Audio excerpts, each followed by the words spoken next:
everybody, welcome back. We're recording my favorite type of video today. This is where I put a lot of time into editing a video, and then nobody watches it. Welcome back to what has become an annual tradition now, where I recap what I saw at the Sydney Film Festival, because Sydney is where I live, and I was there at that festival with all of Australia's biggest hippies. Last year, the film festival, we had some highlights. Monster, great movie. We had some lowlights. Asteroid City, worst fucking thing I've ever seen. This year, there was more of a balance. There was more of an equilibrium in the movies I saw. There weren't high highs in the same way, and there weren't as many bullshit movies. I saw 12 movies at the film festival this year, and a lot of those were movies straight from the Cannes Film Festival, which happened about 2 weeks before the start of the festival. I didn't manage to see Anora, which won the Palme d'Or. I didn't manage to see, I think it was Emilia Perez, but other than that, I saw pretty much every movie that won an award at Cannes, as well as some of the Sundance ones and so on.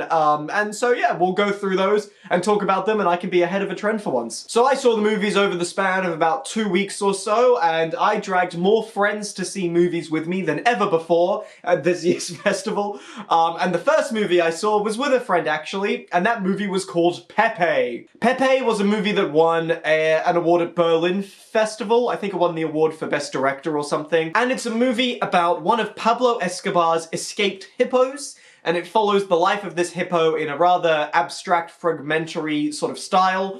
And the hippo also speaks to the viewer in lots of different languages, and we follow his life from birth to death, and we witness major moments from his life, kind of out of order. And while we do that, we learn more about the countries that he passed through and the people in them. My friend wanted to see this because he was like, haha, it's about a hippo and it's called Pepe, ah ha ha. Because he thought it would be funny, like it would be meme funny. It wasn't meme funny, but it was a really good movie. I really enjoyed it, and my friend, I dragged him to the State Theatre. He doesn't really watch foreign movies, and he enjoyed it as well, and he enjoyed being in the theatre, which was good. So, Pepe, I fucking loved the first half of this movie. You're just following the life of Pepe the hippo, and there's lots of really memorable imagery in that.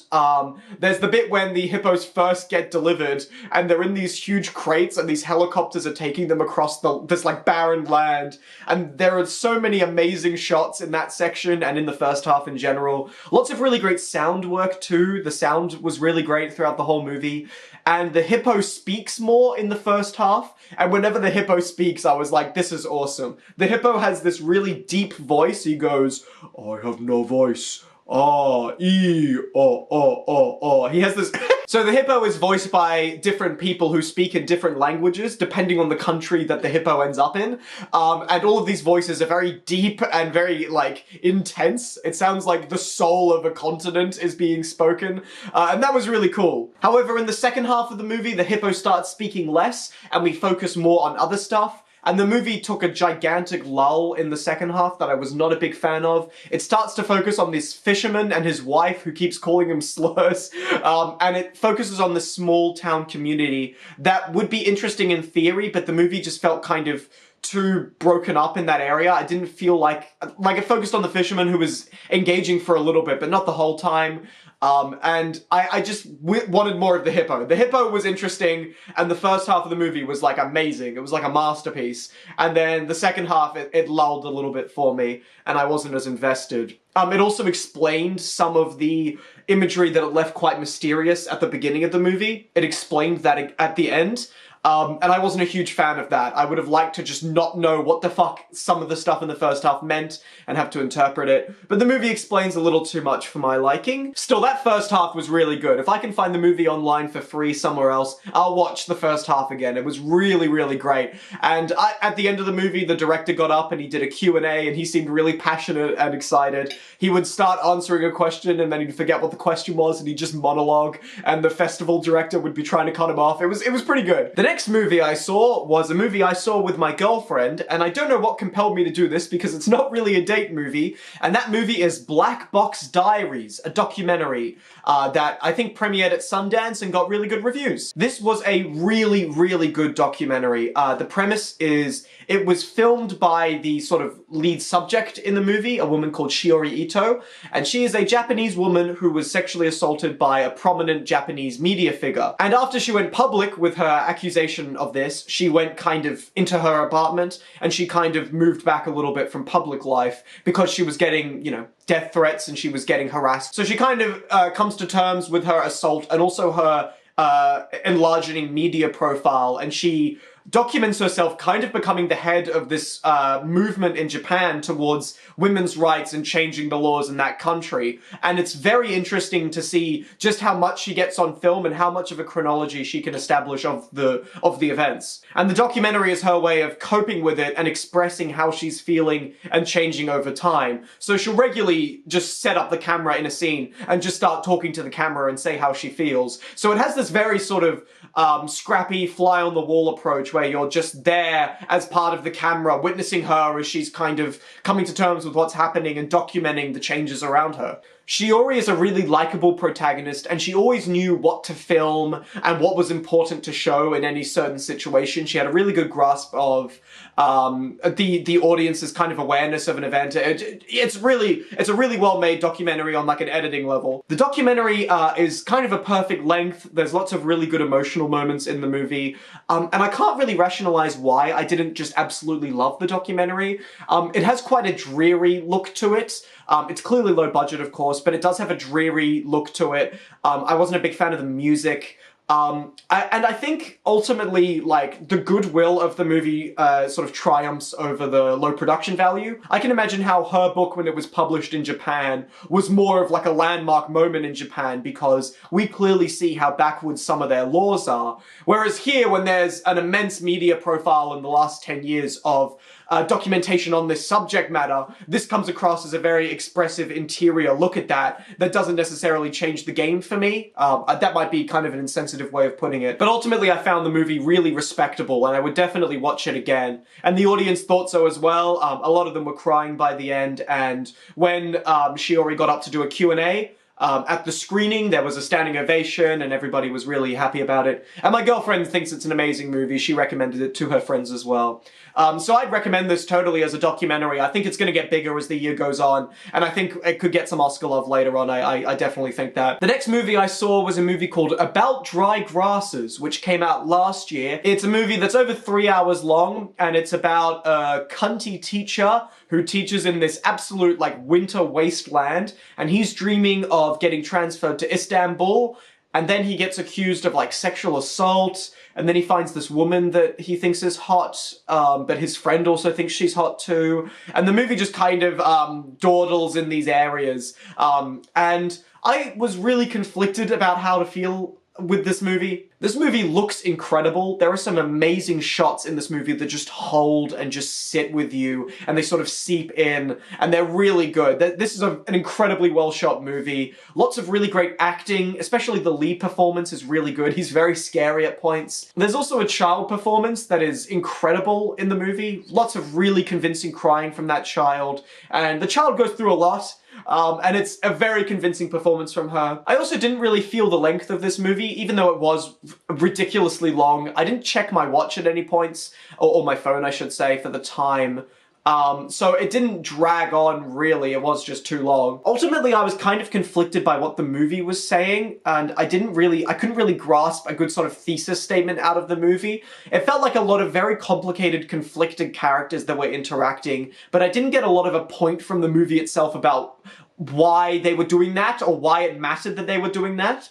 And every now and again, the movie would have this really sort of big shift in its style, or it would give an implication that it was saying something specific, but I just wasn't able to grasp onto what that was, because the characters are complicated and they also interact in very sort of natural ways. I wasn't really sure what the point of the movie was at the end of the day, and how it could justify the runtime. So spoilers for the movie, real quick spoilers. There's a moment where the movie breaks the fourth wall, and the main character, instead of entering the bathroom of the girl he's about to sleep with, he enters a film set and he walks through the film set, and then the scene cuts to the next scene when he slept with the girl. And I was like, what the fuck? Because when you do that, that's clearly like, you're making a point. You wouldn't do that if you weren't making a point. You wouldn't just do it to fuck around. And I feel like the movie kind of it kind of represses its point a little bit because it's so focused on this really natural sort of interaction between characters. There's scenes that are way too long because of that. And I at the end, I was like, what the fuck was the point of the movie? When we start getting voiceover narration from the main character, when he's kind of like explaining what he thought the point of the movie was, the character that is, I was like, what are we doing here? Even though I liked the movie and I thought it was incredibly well made, I just did not connect with it at the end of the day. But the next movie I'm going to talk about did leave me with a clear vision and also left me with lots to chew on. And that movie is I Saw the TV Glow. This is Jane Schoenbrun's second feature-length film. Their previous film, We're All Going to the World's Fair, was a movie I also really enjoyed.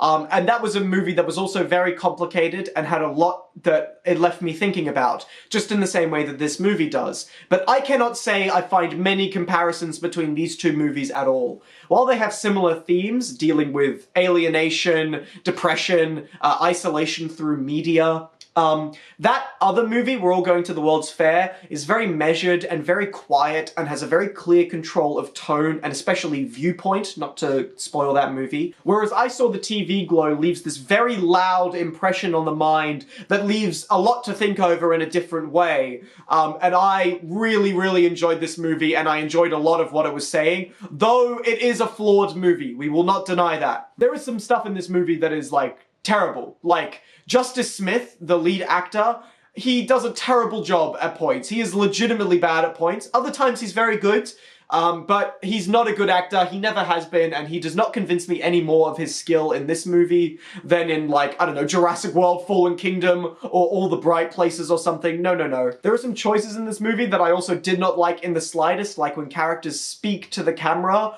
Cut that shit out. But yeah, I Saw the TV Glow. I love movies where you can take the allegorical side of the movie and the plot-based side of the movie, and both of them complement each other, and you can view any single scene in both of those different lights. And I hate movies where you have to change your viewpoint or the way that you're viewing the story to accommodate what the movie is doing. Whereas a movie like this, every single scene can be interpreted in so many different ways, but they don't harm the progression of the movie or what it's doing or what it's kind of saying individually between scenes. The final third of this movie is horrifying, and it leaves me with a really distinct, existentially terrifying image in my head. And even though the movie is very flawed, I feel like there is lots of imagery in this movie and lots of different ways of reading into it that help expand and enrich that immediate feeling I had leaving the cinema of, like, existential terror and, like, a horror at the fate of nostalgia in certain people. And a lot of this movie has this very emotional, primal feeling to it that is given a new, unique light because of the focus on media and digital information and TV. And it's an interesting focus to a story that's told in a very metaphorical, unique, interpretable way. Lots of great music in this movie. There's lots of great songs as well from artists. I really like Caroline Polachek, and her song in this is really good. There's lots of good acting outside of Justice Smith. The other lead performance is really great, and they get really intense by the end of the movie. They have this really long monologue that they deliver pretty much straight to camera, where it sounds like they're losing their fucking mind. That was great. Lots of really memorable shots as well, and lots of really expressive uses of lighting. There's one shot that sticks in my mind where the main two characters meet for the first time, and they're meeting in, like, a cafeteria where the tables have been turned over, and it creates this jarring alien image that's very memorable and speaks a lot to the themes of the movie. The editing in the movie is also fantastic and makes the movie feel really disturbed and looped. So overall, even though the movie is flawed and I still want to kill Justice Smith, I thought that this was a very interesting movie that's worthwhile and very much worth a watch. It feels very important, and it feels like the director is kind of ahead of the game in a certain way, and that this movie will become something that inspires a lot of people in about 15-20 years. Alright, let's speed it up. I've been talking about good movies for too long. Time to talk about a bad movie. I saw the winner of the Golden Bear at this year's Berlin Film Festival, called Dahomey. It was about an hour and 10 minutes long, and I fell asleep because it was so boring. I fell asleep for about 5 minutes, and I woke back up. This This movie is a political lecture that is shot in a very observational, detached style to pretend that it is more profound on its own merits. There are lots of carefully composed, visually unique shots in this movie that say nothing with any specificity towards the topic at hand. They mean nothing, and they provide no connectivity between the movie at all. This movie could show any different thing than what it shows, and it would still be more or less doing what it's doing already. Like, there's no reason for the movie to end on the shot that it ends on than any other shot in the movie, for example. It's just a collection of carefully composed shots that mean nothing, and then in between that we get shots of kids debating about artifacts, and then the movie ends. And I go, okay, well, you won the Golden Bear, what did you do? I don't understand the point of this very detached, logical, documentarian style in a movie where the main gimmick of the movie, which is where the artifacts speak to you, is about as politically charged and stylistic as it gets. These two things clash. When you have this very politically charged, stylistic gimmick, and this very detached style, they fucking butt heads like this. What are we doing? Some of the music in the movie is great, some of it is tacky. The artifacts also speak, they have voices, but I have already seen Pepe from this movie's festival, and that just did that in a far superior way. When we see the title card, Dahomey, come up at the end of the movie, it was in like Ghostbusters font or something. Terrible. Really didn't like this movie, and even though it was an hour long, it was still too long and I wanted to leave. The next movie I saw after that was a movie called The Girl with the Needle, which premiered at Cannes, and it was fantastic. The main problem I have with the movie, and this is a criticism I have given to a couple of movies already in the festival, is that I wasn't really sure if the movie was saying anything, if it had a point to it. There are ways that I can view this movie that feel quite not PC, and I don't know if the director is kind of encouraging me to view the movie in that way. But at the end of the movie, I thought that we were meant to view the serial killer in a sympathetic light because of the circumstances of their environment, and the movie did not do enough to justify that, and that is a very bold statement indeed. And if the movie was saying that, I disagree with the movie. And if the movie wasn't saying that, I'm not sure what the movie was saying. But this movie, The Girl with the Needle, is one of the best looking movies I think I've ever seen. It's shot in this beautiful black and white monochrome style. It's shot in a different aspect ratio, and some of the visuals in this movie are amazing with their uses of shadow and their like distinctness. There's lots of shots like the husband when he's returning, he stands on the stairs and looks back. That's a memorable shot. There's a shot of Dagmar when she's bent over a baby in an alleyway. Very memorable shot there. And there's face melding at the beginning of the movie that opens the film, and that was memorable too. There's amazing music that would really like emphasize the terror in a scene. But ultimately there's a better and more ambiguous ending in this movie, and the movie doesn't take the chance to hit that ambiguous point. And at the end, the serial killer gives a monologue that I didn't like, and the movie itself ends on a moment that I thought was tacky and incomplete and kind of incongruent with the rest of the movie. And I wasn't really sure what the point was meant to be at the end. So yeah, masterful directing. There's a masterpiece in here, but the movie needed to be more ambiguous, and it needed to cut out maybe the last 10 minutes or so. The next movie I saw is called All We Imagine as Light, which won the Grand Prix at the Cannes Film Festival this year. The movie is about two Indian women who live in Mumbai, and they are looking for a kind of inner peace, and they're struggling with their longing for certain things that they can't get. This movie is very emotional, it's very sensual, it's shot in a very sort of dreamlike way, it has lots of really dreamy images, and every now and again the movie would drift off its subject and its like main thrust of the plot in the way that I found was very engaging and unique and special. I found one of these characters far more engaging than the other one. There's two women. One of them wants to get fucked by their boyfriend, and the other one wants to kind of reconnect with their husband and wants to kind of re-express the longing that they're feeling inside themselves that they can't because their husband is away. And the latter character, the one who's trying to re-express their emotions, I thought was far more compelling and unique, and a lot of their scenes in the movie I found more engaging. And then the other character I wasn't as interested in, and I was kind of a little bit bored by her scenes. So that was just a matter of personal sort of taste or interest more than anything. There's two scenes in this movie that kind of accomplish the same purpose for each of the different characters. It's kind of like a resolution of their plot lines in sort of still an ambiguous way. One of these scenes involves a woman inside a cave who's looking at cave paintings with her boyfriend, and the other one involves a woman who finds a man who's washed up on the shore, and this man claims to be her husband who's returned. And that scene was absolutely fantastic. It's one of the best scenes of the year, and I love that scene. The scene with the cave paintings, I've already forgotten. So yeah, even though I really enjoyed this movie and I found it an enjoyable sort of environment to be invested in, I found one of the characters more interesting than the other. And at the end of the movie, I was left going, that was good, I enjoyed that, but I wanted the other character to be sort of more compelling as well, because ultimately their sort of struggle in the movie and the point that they hit was not one that I found particularly interesting. The next movie I saw after that was a movie that's getting a lot of buzz right out of the Cannes Film Festival. It's called The Seed of the Sacred Fig. Now, this movie was directed by a man named Mohammad Rasuluf, and he had to flee Iran after making this movie because he was sentenced to jail. He had been sort of protesting politically through his movies, and the Iranian government wanted to imprison him because of the stand he was taking in his art, his politics. And this movie is a very politically charged movie about women's rights in Iran, and it's about the ongoing protests that are happening in Iran. So this movie won a special jury prize at Cannes because it's a very important politically charged movie and the jury wanted to recognize that. And the reason that the movie didn't win any other award at Cannes is because, unfortunately, the movie's kind of a piece of shit. Oh god. I really did not like this movie. I thought it sucked. Apparently, I'm the only person on Earth who felt that way. But when the movie starts opening to a wider audience and there's more sort of normies like me who see the movie, they'll also agree with me that the movie kind of sucks. So, for the first half of this movie, the movie's very good.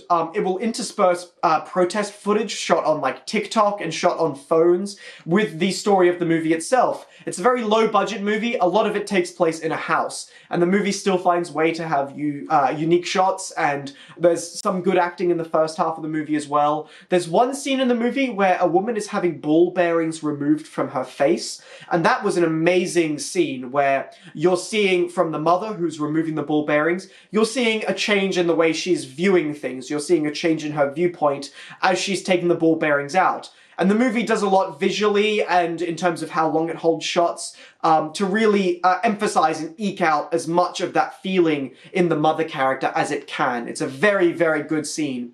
Unfortunately, this movie literally tears itself to shreds and falls apart completely in the ending. I thought the ending of this movie was dreadful. And this is to say nothing of the political importance of this movie. This is an important movie, and it is saying a lot in a very bold, loud fashion. And the fact that this movie premiered at Cannes and got a standing ovation, it does mean a lot, and the director said as much. Unfortunately, the ending of this movie devolves into this shitty action movie where characters are running around a house and fighting, and it goes on for like 20 minutes of characters playing hide and seek in this abandoned, like, area. And the dad is trying to find them, and he's like, oh, if I catch up with you, I'm gonna beat you up. I'm the evil dad. And the kids are like, no, we've got to run away. And the mum's like, no, we've got to run away. And it boils down to this shitty action movie. And then at the end of the movie, Chekhov's gun is produced, and the lead daughter shoots the ground where the dad is standing on, and the dad falls through the ground and dies. And as I say that, you at home who haven't seen the movie are probably thinking, wow, that sounds really shit. And it is really shit. And I don't know why everybody is praising this movie as a movie. I laughed at the end of the movie. I heard people around me going, oh my god, oh, that was so dramatic. And I was fucking laughing. I was like, what are we doing here? We spent the last 2 hours of this movie setting up this really intense psychological family drama that's like, oh, this is building, this is getting really dramatic. And then at the end, it's just like some shitty car chase, and they're running around and they're like, oh, we're playing hide and seek. Oh, we better make sure our dad doesn't see us or hear us. Oh no, oh, we've been cornered. We've got to use the gun. Bang! Oh my god, oh. And we're all joining together as a family. This is a really important scene. Ugh, fuck off. Honestly, I was totally on board with this movie until the ending. The ending made me laugh and totally ruined the movie. So if you leave this movie at the 2-hour mark, you'll actually leave the movie with like a really positive impression. But if you stick it out to the ending, you'll be like, wow, what a piece of shit. Great movie ruined by its final 40 minutes. So I have to say that the movie was kind of shit. Sorry, I think everybody should still see it and make up their own mind. But I was turned off completely by the movie itself and not any of the political importance of it. The next movie I saw after that was a movie called Caught by the Tides. And this is a very weird movie indeed. I don't want to speak at length about the movie because I just think people should see it. This is a movie made by a director who's had a really long career, and he's re-edited scenes and footage from his old movies to create a new movie with its own plot line. It's incredibly weird. Some of this movie is so bad that I wanted to leave the theater, and then some of this movie is so incredible and expressive that I was, like, stunned by it. And this movie is divided into thirds. The first third of this movie is awful, the second third of the movie is really good, and the third third of the movie is, like, bizarre. But I enjoyed thinking about this movie way more than I enjoyed watching it, and I want to see it again, but I recognize that it was a struggle to watch it, and I did kind of hate the time that I was spending watching it. But at the end of the movie, I was left with so much to think about. It's a very meaty movie that is saying a lot about China and the evolution of China through a director's own work. It's really weird. But yeah, a very unique, very interesting movie that is so hit or miss. And there's way too much bad music in it. The lead performance, I don't think says a single line of dialogue. And she does a great job, the actor. But there are moments when I was like, if she just said one line of dialogue, the scene wouldn't have to be 10 minutes long. It could be 2 minutes long instead. So yeah, really good movie, really dragged, lots of really bad scenes in it, but very interesting to watch, and I would recommend it to people who are interested in watching experimental cinema. The next movie I saw was Grand Tour, a movie which won its director, Miguel Gomez, the Best Director award at Cannes Film Festival. I really enjoyed this movie, but it didn't leave me with a lot to think about. The movie is about a man who flees from his fiancée, who he's engaged to, and he flees and he does the grand tour through East Asia. And then his wife follows him. And both of these people encounter many interesting folk, and they have many interesting adventures. And then the movie ends, and I went, okay. I loved the wife character in the movie. She has this very distinctive laugh where she goes that is very distinctive, and she's very funny, and a lot of her scenes are very likable. But the movie is very unique and mysterious and kind of lush. It has lots of great black and white cinematography, but I didn't feel like it was saying too much. And at the end, I felt like I got as much out of the movie as what it said to me on a first viewing. So I enjoyed the movie. I didn't regret my time with it, but it wasn't life-changing or anything. The next movie I saw was a movie I saw with a couple of friends who I know like horror movies. That movie was The Substance, which won Best Screenplay at this year's Cannes Film Festival. This is a goofy, ridiculous horror movie that I fucking loved. It was a total ride. It was a total blast. Make sure to see this movie in a packed cinema because the audience was reacting to this movie more than anything else I saw at the festival. They were laughing, they were screaming, they were like, ah, ha, ha, ha, ha, and they were making fun of the movie with the movie. There's like one clip surfacing of this movie at the moment where it's like this really sort of dramatic scene. It's Demi Moore sitting down and the music's like, and it's like, oh, this is going to be a scary horror movie. This is going to be like Titan. And I went into the movie thinking it was going to be like Titan, which is an amazing movie. And the movie pretends to be like Titan at first, and then it devolves into this ridiculous parody of itself where it gets really silly and bombastic. It has almost no substance at all. It's like a totally garish movie that's style over substance, but it's absolutely hilarious. It's a total comedy, and it's really self-aware, and I had a fucking blast in the cinema watching this. It is a gory body horror movie, and when the movie kind of starts and it gets into the main sort of conceit of the movie, you go, alright, there's a logical way that the movie can be pushed to its furthest extent based on the rules of the horror conceit that we have in the movie. And then the movie does go to the full extent that it sort of implies that it will go to, and I was sort of hooting and hollering, I was clapping, it was fucking awesome. There's so many memorable scenes because they're funny. There's a scene where Demi Moore is cooking and she's like giving her like villain monologue, and it's so funny. There's a scene where Margaret Qualley starts to, shall we say, fall apart, and then there's a third act monster, shall we say, and the third act monster is incredible, and I was clapping when we first first saw it, I was like, yes, let's go. Dennis Quaid plays this like sleazy movie exec named Harvey. And in every scene, he's like, oh, you're so beautiful. You should smile because pretty girls always smile. And he's ridiculous. Every now and again, the movie would have like a traditional body horror scene where a character's falling apart. And then it would introduce a funny comedy conceit into the movie and into that scene that would make the movie funny and also make it unique. There's a scene, spoilers for the movie, there's a scene where Margaret Qualley is starting to fall apart a little bit. Her teeth are falling out and she's starting to like turn into a bit of a hag. And at that moment, Dennis Quaid appears and he's like, oh my God, Margaret Qualley, you're so beautiful. Do you want to meet the studio execs? Here they are. And he produces this line of old white men who are like smiling at her and being like, oh yes, she's very pretty, yes. And Dennis Quaid is like, all right, you've got to smile now. Make sure you smile. And Margaret Qualley's teeth are falling out, so she's like, It is saying a little bit about like how women are treated in the entertainment industries, and that is still a very sort of cogent point, but the way the movie is saying it is in this ridiculous, bombastic, loud way where it's like making fun of itself and it's very self-aware. Yeah, I'd recommend this to everyone. It's hard not to love it when you watch it. And the last movie I saw at the festival was my favorite movie that I saw at the festival. It's tied between that and The Substance. They're both pretty good, but the last movie I saw at the festival was called La Cocina. This is a movie set in a restaurant in Times Square, and it focuses mostly on the immigrants who work inside the restaurant, and it follows the life of one particular character as he starts to kind of break down a little bit, shall we say. This movie's first act isn't too engaging. It has a bit of a where the fuck is this going in the first 30 minutes.